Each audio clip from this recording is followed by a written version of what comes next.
ಭೇಟಿ ಮಾಡೇ ಇಲ್ಲ. ನಾನು ಭೇಟಿ ನಾವು ಹೋದಾಗೆಲ್ಲ ಭೇಟಿ ಮಾಡ್ತಾ ಇರ್ತೀವಿ, ಅದು ಬೇರೆ ವಿಚಾರ. ರಾಜಕೀಯಕ್ಕೆ ನಾನು ಏನು ಭೇಟಿ ಮಾಡಿ ಸಚಿವ ಸ್ಥಾನಕ್ಕೆ ಬೇಡಿಕೆ ಇಟ್ಟಿದ್ದಾರೆ. ಸಚಿವ ಸಿಎಂ ಅವರು ಕೂಡ ಬೇಡಿಕೆ ಇಟ್ಟಿದ್ದಾರೆ. ಕೆಲ ಶಾಸಕರೆಲ್ಲ ಸಚಿವರಾಗೋ ಲೆಕ್ಕಾಚಾರದಲ್ಲಿದ್ದಾರೆ ಸರ್. ನಡೆಯುತ್ತೆ ಸರ್. ಏನಿದೆ, ಎಲ್ಲರಿಗೂ ಹಕ್ಕಿದೆಯಲ್ಲ. MLA ಆದವರು, MLC ಆದವರು ಎಲ್ಲರಿಗೂ ಹಕ್ಕಿದೆ.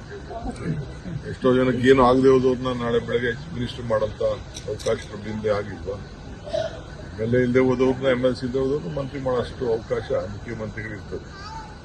ಯಾರು ಪಕ್ಷಕ್ಕೋಸ್ಕರ ದುಡಿದಿರ್ತಾರೆ ಅವರೆಲ್ಲ ಏನಾದ್ರು ಒಂದು ಅಧಿಕಾರ ಬೇಕು ಅಂತ ಆಸೆ ಪಡ್ತಾರೆ.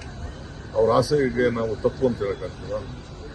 ಅವ್ರದೇ ಆದಂಥ ರೀತಿಯಲ್ಲಿ ಪಕ್ಷಕ್ಕೋಸ್ಕರ ಹೋರಾಟ ಮಾಡಿರ್ತಾರೆ, ತ್ಯಾಗ ಮಾಡಿರ್ತಾರೆ, ಶ್ರಮ ಪಟ್ಟಿರ್ತಾರೆ. ಸಚಿವ ಸಂಪುಟ ಪುನರ್ರಚನೆ ಆಗುತ್ತೋ ಇಲ್ಲ ನಾಯಕತ್ವ ಬದಲಾವಣೆ ಆಗುತ್ತಾ ಸರ್? ಸಚಿವ ಸಂಪುಟ ಪುನರ್ರಚನೆ ನಡೆಯುತ್ತೋ ಇಲ್ಲ ನಾಯಕತ್ವ ಬದಲಾವಣೆ ಆಗುತ್ತಾ? ಎಲ್ಲರೂ ಶಾಸ್ತ್ರ ಇಷ್ಟ ಇದ್ರೆ ಎಲ್ಲರೂ ಈಗಿನ ಶಾಸ್ತ್ರ ಕೇಳಿ ಅವ್ರು ಮಾತಾಡ್ಬೋದು.